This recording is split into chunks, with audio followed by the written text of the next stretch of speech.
250 ವರ್ಷಗಳ ಕಾಲ ಈ ವಿವಾದ ನಡೆದಿತ್ತು. ಎಲ್ಲೇ ಹೋದ್ರೂ ಧಾರ್ಮಿಕ ಗುರುತುಗಳನ್ನ ಧರಿಸಿ ಹೋಗ್ತಾರೆ.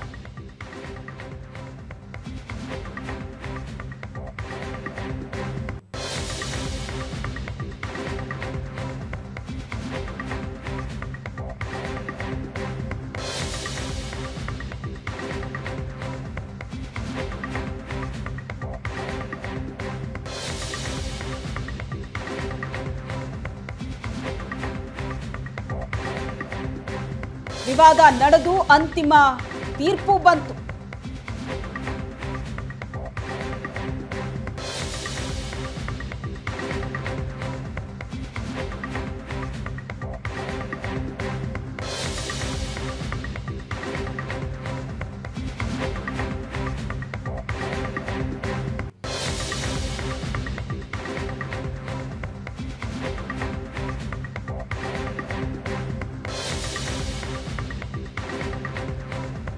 ಆರು ತಿಂಗಳು ಒಂದು ರೀತಿ, ಇನ್ನು 6 ತಿಂಗಳು ಇನ್ನೊಂದು ರೀತಿಯ ನಾಮ ಎಂಬ ತೀರ್ಪು.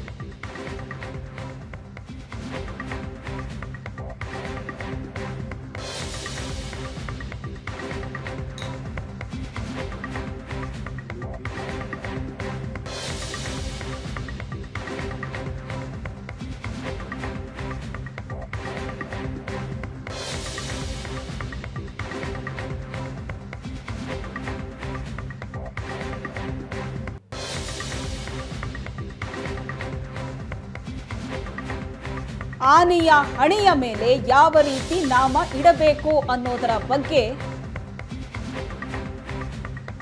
ವಾದ. 6 ತಿಂಗಳು ಒಂದು ರೀತಿ, ಇನ್ನು 6 ತಿಂಗಳು ಇನ್ನೊಂದು ರೀತಿಯ ನಾಮ ಅನ್ನೋ ತೀರ್ಪು. ಅಷ್ಟರಲ್ಲಿ ಆ ಆನೆ ಸತ್ತು ಹೋಗಿತ್ತು. ತೀರ್ಪು ಬರೋ ವೇಳೆಗೆ ಆ ಆನೆಯೇ ಸತ್ತು ಹೋಗಿತ್ತು.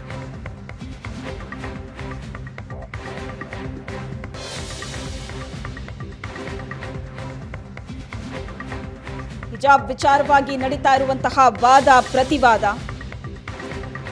ಸಿಡಿಸಿ ಬಗ್ಗೆಯೂ ಕೂಡ ಸಮಗ್ರವಾದ ಚರ್ಚೆಯಾಗ್ತಾ ಇದೆ. ಕಾಲೇಜು ಅಭಿವೃದ್ಧಿ ಸಮಿತಿ, ಕರ್ನಾಟಕ ಶಿಕ್ಷಣ ಕಾಯ್ದೆ 1983ರ ಅನುಸಾರ ಸಿಡಿಸಿಯೇ ಕಾನೂನು ಬಾಹಿರ. ಈ ಬಗ್ಗೆ ವಕೀಲ ರವಿವರ್ಮ ಕುಮಾರ್ ಪ್ರತಿಪಾದಿಸ್ತಾ ಇದ್ದಾರೆ ತಮ್ಮ ವಾದವನ್ನು.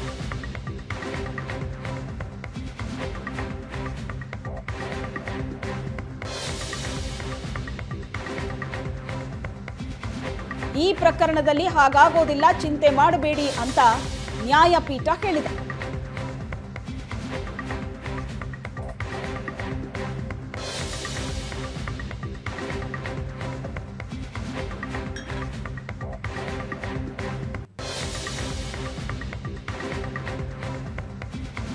ಭಾರತೀಯರು ತಮ್ಮ ಉಡುಗೆಗಳ ಮೂಲಕ ಧಾರ್ಮಿಕ ನಂಬಿಕೆಯನ್ನ ಪ್ರದರ್ಶಿಸ್ತಾರೆ. ಎಲ್ಲೇ ಹೋದ್ರೂ ಧಾರ್ಮಿಕ ಉಡುಗೆಯನ್ನ ತೊಟ್ಟು ಹೋಗ್ತಾರೆ. ಬಹಳ ಸುದೀರ್ಘವಾಗಿ ನಡೀತಾ ಇದೆ ಈ ವಿವಾದದ ವಿಚಾರಣೆ, ವಾದ ಪ್ರತಿವಾದ.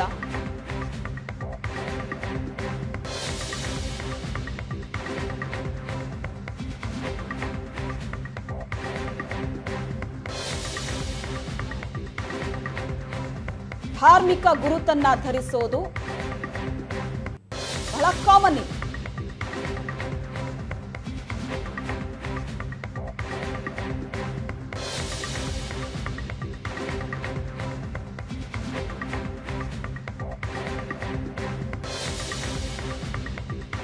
ಇನ್ನೊಂದು ವಿಚಾರವನ್ನ ಪ್ರಸ್ತಾಪಿಸ್ತಾರೆ ಕೋರ್ಟ್ ಮುಂದೆ. ಆನೆಯ ಹಣೆಯ ಮೇಲೆ ಯಾವ ರೀತಿ ನಾಮ ಇಡಬೇಕು ಅನ್ನೋ ವಿವಾದ ಹುಟ್ಕೊಳ್ಳುತ್ತೆ ಒಂದು ದೇವಸ್ಥಾನದಲ್ಲಿ. ಅದರ ಬಗ್ಗೆ ಸುದೀರ್ಘವಾದ ವಿಚಾರಣೆ ಆಗತ್ತೆ. ಕೊನೆಗೆ 6 ತಿಂಗಳು ಒಂದು ರೀತಿ ನಾಮ, ಇನ್ನು 6 ತಿಂಗಳು ಇನ್ನೊಂದು ರೀತಿ ನಾಮ ಅನ್ನೋ ತೀರ್ಪು ಬರುತ್ತೆ. ಅಲ್ಲಿ ತನಕ ಅಷ್ಟರಲ್ಲಾಗಲೇ ಆ ಆನೆ ಸತ್ತೇ ಹೋಗಿತ್ತು. ಇದರ ಬಗ್ಗೆ ನ್ಯಾಯಪೀಠ ಉತ್ತರ ಕೊಡುತ್ತೆ. ಈ ಪ್ರಕರಣದಲ್ಲಿ ಆ ರೀತಿ ಆಗೋದಿಲ್ಲ ಅಂತ.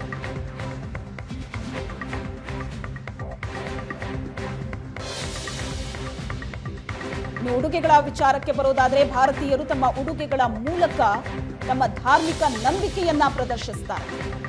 ಧಾರ್ಮಿಕ ಉಡುಗೆ ಬಗ್ಗೆ ಸಮಿತಿಯೊಂದರ ದತ್ತಾಂಶ ಮಾಹಿತಿ ನೀಡ್ತಾರೆ ವಕೀಲ ರವಿವರ್ಮ ಕುಮಾರ್.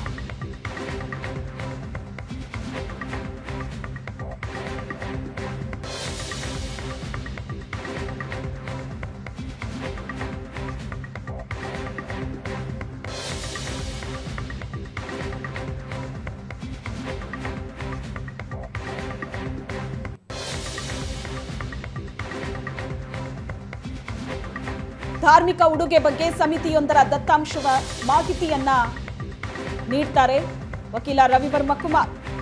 ಹಿಂದೂ, ಕ್ರೈಸ್ತ, ಮುಸ್ಲಿಂ ಇನ್ನು ಬೇರೆ ಬೇರೆ ಧರ್ಮಗಳ ಕುರಿತಂತೆ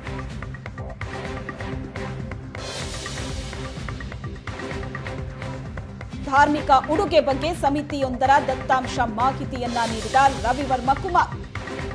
ಹಿಂದೂ, ಕ್ರೈಸ್ತ, ಮುಸ್ಲಿಂ, ಸಿಖ್ಖರು ಮನೆಯಿಂದ ಹೊರ ಹೋಗುವಾಗ ತಲೆ ಮೇಲೆ ಬಟ್ಟೆಯನ್ನ ಹಾಕ್ತಾರೆ.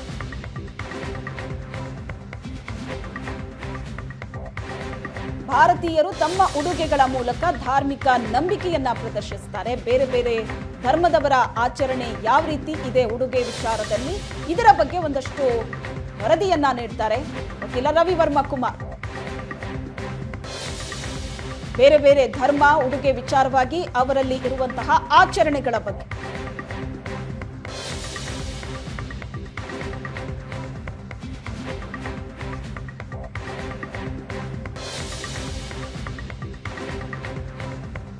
ಧಾರ್ಮಿಕ ಉಡುಗೆ ಬಗ್ಗೆ ಸಮಿತಿಯೊಂದರ ಅಧ್ಯಯನದ ವರದಿಯನ್ನ ನೀಡ್ತಾರೆ.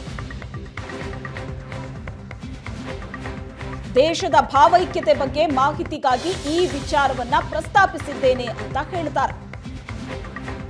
ಧಾರ್ಮಿಕ ಉಡುಗೆ ಬಗ್ಗೆ ಸಮಿತಿಯೊಂದರ ಅಧ್ಯಯನ ವರದಿಯನ್ನ ವಕೀಲ ರವಿವರ್ಮ ಕುಮಾರ್ ನ್ಯಾಯಪೀಠದ ಮುಂದೆ ಇಡ್ತಾರೆ. ವರದಿಯ ಅಧಿಕೃತತೆ ಏನು? ರವಿವರ್ಮ ಕುಮಾರ್ಗೆ ನ್ಯಾಯಪೀಠ ಇದರ ಬಗ್ಗೆ ಪ್ರಶ್ನೆ ಮಾಡುತ್ತೆ.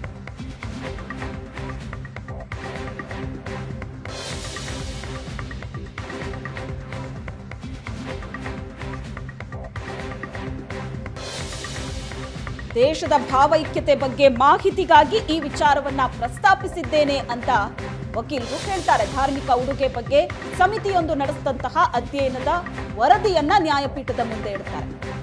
ಈ ವರದಿಯ ಅಧಿಕೃತತೆ ಏನು? ನ್ಯಾಯಪೀಠ ಕೇಳುತ್ತೆ.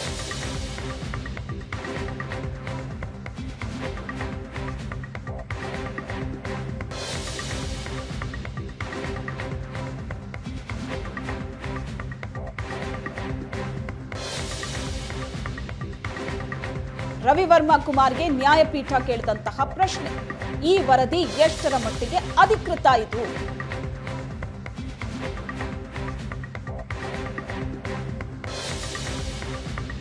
ಹೈಕೋರ್ಟ್ನ ತ್ರಿಸದಸ್ಯ ಪೀಠದಲ್ಲಿ ನಡೀತಾ ಇರುವಂತಹ ಹಿಜಾಬ್ ಕುರಿತಾದ ವಿಚಾರಣೆ, ವಾದ ಪ್ರತಿವಾದ. ಬೇರೆ ಬೇರೆ ಆಚರಣೆಗಳಿಗೆ ಅವಕಾಶ ಇದ್ರೂ ಸಹ ಹಿಜಾಬ್ಗೆ ಯಾಕೆ ಆಕ್ಷೇಪ ಅನ್ನೋ ಪ್ರಶ್ನೆ. ಬಳೆಗೆ ಇಲ್ಲದ ನಿಷೇಧ ಹಿಜಾಬ್ಗೆ ಯಾಕೆ ಅಂತ ವಕೀಲರು ಪ್ರಶ್ನೆ ಮಾಡ್ತಾರೆ. ಹಿಜಾಬ್ ವಿಚಾರವೇ ಇಷ್ಟು ಚರ್ಚೆ ಆಗೋದಕ್ಕೆ, ವಿವಾದಕ್ಕೆ ಕಾರಣವಾಗೋದಕ್ಕೆ ಏನ್ ರೀಸನ್ ಅಂತ. ಪುರುಷರು, ಮಹಿಳೆಯರು, ಬೇರೆ ಬೇರೆ ಆಚರಣೆಗಳಿದೆ ಬೇರೆ ಬೇರೆ ಧರ್ಮಗಳಲ್ಲಿ. ಇಷ್ಟೆಲ್ಲ ಆಚರಣೆಗಳಿಗೆ ಅವಕಾಶ ಇದ್ರೂ ಹಿಜಾಬ್ಗೆ ಯಾಕೆ ಆಕ್ಷೇಪ ವ್ಯಕ್ತವಾಗ್ತಾ ಇದೆ? ಬಳೆಗೆ ಇಲ್ಲದ ನಿಷೇಧ ಹಿಜಾಬ್ಗೆ ಯಾಕೆ ಅಂತ ಪ್ರಶ್ನೆ ಮಾಡಿದ.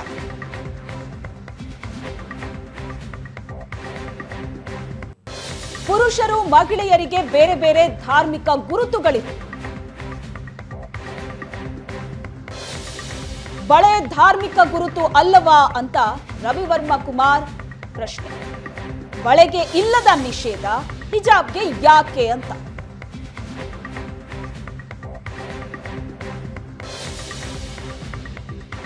ಬೇರೆ ಬೇರೆ ಧರ್ಮಗಳಲ್ಲಿ ಬೇರೆ ಬೇರೆ ಧಾರ್ಮಿಕ ಗುರುತುಗಳಿದೆ, ಆಚರಣೆಗಳಿದೆ.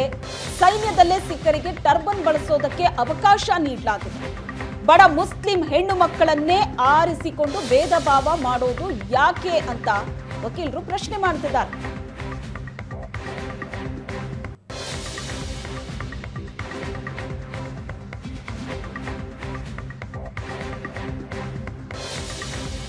ಸೈನ್ಯದಲ್ಲೇ ಸಿಖ್ಖರಿಗೆ ಟರ್ಬನ್ ಬಳಸೋದಕ್ಕೆ ಅವಕಾಶ ನೀಡಲಾಗಿದೆ. ಪುರುಷರು, ಮಹಿಳೆಯರಿಗೆ ಬೇರೆ ಬೇರೆ ಧಾರ್ಮಿಕ ಗುರುತುಗಳಿದೆ, ಅವರದೇ ಆದಂತಹ ಆಚರಣೆಗಳಿದೆ. ಸೈನ್ಯದಲ್ಲೇ ಸಿಖ್ಖರಿಗೆ ಟರ್ಬನ್ ಬಳಸೋದಕ್ಕೆ ಅವಕಾಶ ಕೊಡಲಾಗಿದೆ. ಇಷ್ಟೆಲ್ಲ ಆಚರಣೆಗಳಿದ್ರೂ ಸಹ ಹಿಜಾಬ್ಗೆ ಯಾಕೆ ಆಕ್ಷೇಪ ಅಂತ ವಕೀಲರು ಪ್ರಶ್ನೆ ಮಾಡಿದ್ದಾರೆ. ಈ ಸಂಶೋಧನಾ ಪ್ರಬಂಧವನ್ನ ದಾಖಲೆಯಾಗಿ ನಾನು ಸಲ್ಲಿಸ್ತಾ ಇಲ್ಲ. ಸೈನ್ಯದಲ್ಲೇ ಸಿಖ್ಖರಿಗೆ ಟರ್ಬನ್ ಬಳಸೋದಕ್ಕೆ ಅವಕಾಶ ನೀಡಲಾಗಿದೆ. ಬಳೆ ಬಗ್ಗೆ ಕೂಡ ಪ್ರಶ್ನೆ ಮಾಡ್ತಾರೆ. ಬಳೆಗಳು ಧಾರ್ಮಿಕ ಸಂಕೇತವಲ್ಲವಾ ಅಂತ ಎಲ್ಲ ಪಾಯಿಂಟ್ಗಳನ್ನ ಮುಂದೆ ಇಟ್ಟು ವಕೀಲರು ಪ್ರಶ್ನೆ ಮಾಡ್ತಿದ್ದಾರೆ. ಕೇವಲ ನ್ಯಾಯಪೀಠದ ಗಮನಕ್ಕೆ ಇದನ್ನ ತರ್ತಾ ಇದ್ದೀನಿ, ಇದನ್ನ ಸಾಕ್ಷ್ಯ ಅಂತ ನಾನು ಕೋರ್ಟ್ನ ಮುಂದೆ ಇಡ್ತಾ ಇಲ್ಲ. ವಕೀಲರು ಹೇಳಿದಂತ ಮಾತು. ಈ ಸಂಶೋಧನಾ ಪ್ರಬಂಧವನ್ನ ದಾಖಲೆಯಾಗಿ ನಾನು ಸಲ್ಲಿಸ್ತಾ ಇಲ್ಲ, ಕೇವಲ ನ್ಯಾಯಪೀಠದ ಗಮನಕ್ಕೆ ಈ ವಿಚಾರವನ್ನ ತರ್ತಾ ಇದ್ದೀನಿ. ಬೇರೆ ಬೇರೆ ಧರ್ಮಗಳ ಆಚರಣೆ ಯಾವ ರೀತಿಯಾಗಿದೆ ಇವೆಲ್ಲದರ ಬಗ್ಗೆ ಪಾಯಿಂಟ್ ಟು ಪಾಯಿಂಟ್ ಕೋರ್ಟ್ನ ಮುಂದೆ ಇಟ್ಟಿದ್ದಾರೆ ವಕೀಲರು.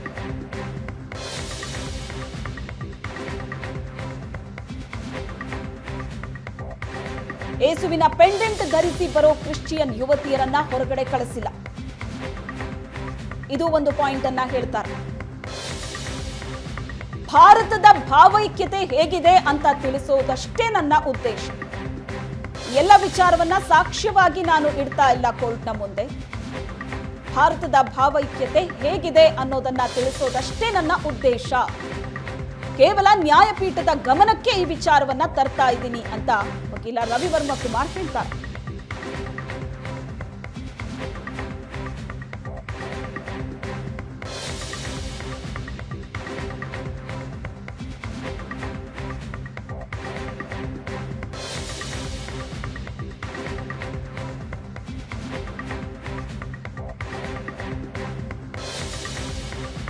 ಕೆಲವರು ಯೇಸುವಿನ ಪೆಂಡೆಂಟ್ ಅನ್ನ ಧರಿಸಿ ಬರ್ತಾರೆ, ಅಂತವರನ್ನ ಹೊರಗಡೆ ಕಳಿಸಿಲ್ಲ. ಬಳೆ ಕುಂಕುಮ ಧರಿಸೋ ಹಿಂದೂ ವಿದ್ಯಾರ್ಥಿನಿಯನ್ನ ಹೊರಗಡೆ ಕಳಿಸಿಲ್ಲ. ಹಿಜಾಬ್ ಧರಿಸಿ ಬರೋ ಮುಸ್ಲಿಂ ವಿದ್ಯಾರ್ಥಿನಿಯರನ್ನ ಯಾಕೆ ಹೊರಗಿಟ್ರಿ? ವಕೀಲರ ಪ್ರಶ್ನೆ ಇದು. ಈ ಪ್ರಬಂಧದಲ್ಲಿ ಎಲ್ಲಾ ಧರ್ಮದ ಮಹಿಳೆಯರು ತಲೆ ಮೇಲೆ ಬಟ್ಟೆ ಹಾಕೊಳ್ತಾರೆ ಎಂದಿದೆ. ಬಳೆ ಕುಂಕುಮ ಧರಿಸೋ ಹಿಂದೂ ವಿದ್ಯಾರ್ಥಿನಿಯನ್ನ ಹೊರಗಡೆ ಕಳಿಸಿಲ್ಲ. ಹಿಜಾಬ್ ಧರಿಸಿ ಬರೋ ಮುಸ್ಲಿಂ ವಿದ್ಯಾರ್ಥಿನಿಯರನ್ನ ಮಾತ್ರ ಯಾಕೆ ಹೊರಗಡೆ ಇಟ್ರಿ ಅಂತ ಪ್ರಶ್ನೆ ಮಾಡ್ತಾರೆ.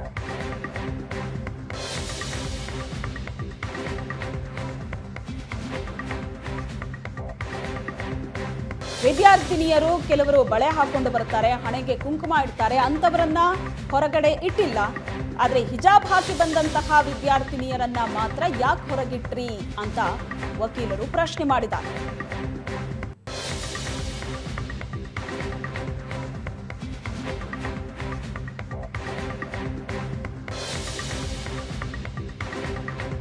ಹಿಜಾಬ್ ಕೇವಲ ಮುಸ್ಲಿಂ ಮಹಿಳೆಯರದ್ದು ಅಂತ ಹೇಳೋದಕ್ಕೆ ಸಾಧ್ಯವೇ? ಹಿಜಾಬ್ ಪದ್ಧತಿ ಕೇವಲ ಇಸ್ಲಾಂನಲ್ಲಿದೆ.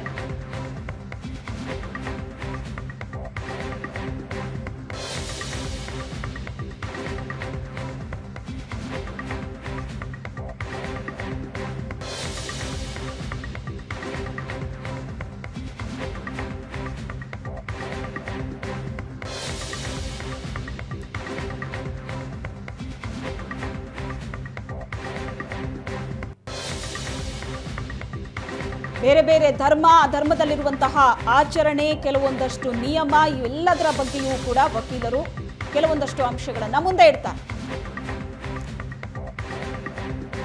ಕೆಲವರು ಬಿಂದಿ ಇಟ್ಟು ಬರ್ತಾರೆ, ಅವರನ್ನ ಹೊರಗಡೆ ಕಳಿಸಿದ್ರ? ಬಳೆ ತೊಟ್ಟು ಬರ್ತಾರೆ, ಅವರನ್ನ ಹೊರಗಡೆ ಕಳಿಸಿದ್ರ? ದುಪಟ್ಟಾಗೆ ನಿಷೇಧ ಇದೆಯಾ?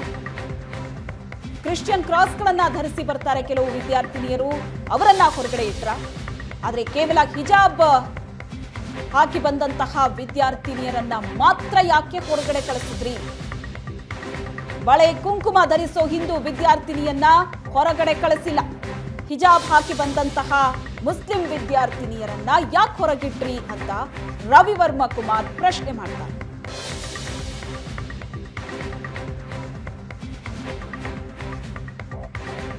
ಸಿಖ್ಖರು ಧರಿಸುವಂತಹ ಟರ್ಬನ್ಗೆ ಎಲ್ಲ ಕಡೆ ಅವಕಾಶ ಇದೆ, ಸೈನ್ಯದಲ್ಲೇ ಅವಕಾಶವನ್ನ ಕೊಡಲಾಗಿದೆ. ಇಷ್ಟೆಲ್ಲ ಅವಕಾಶಗಳಿದ್ರೂ ಸಹ ಹಿಜಾಬ್ ಬಗ್ಗೆ ಯಾಕೆ ಆಕ್ಷೇಪ ಅಂತ ಪ್ರಶ್ನೆ ಮಾಡಿದ್ದಾರೆ.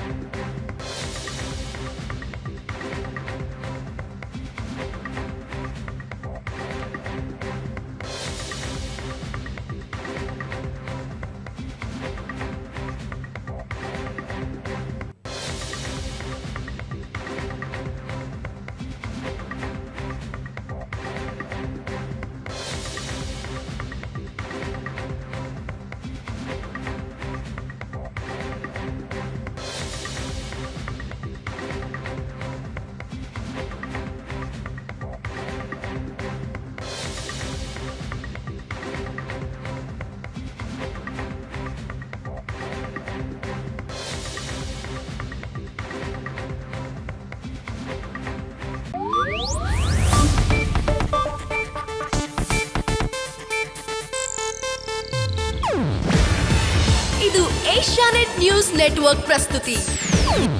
ನೀವು ನೋಡ್ತಿದ್ದೀರಾ ಏಷ್ಯಾನೆಟ್ ಸುವರ್ಣ ನ್ಯೂಸ್.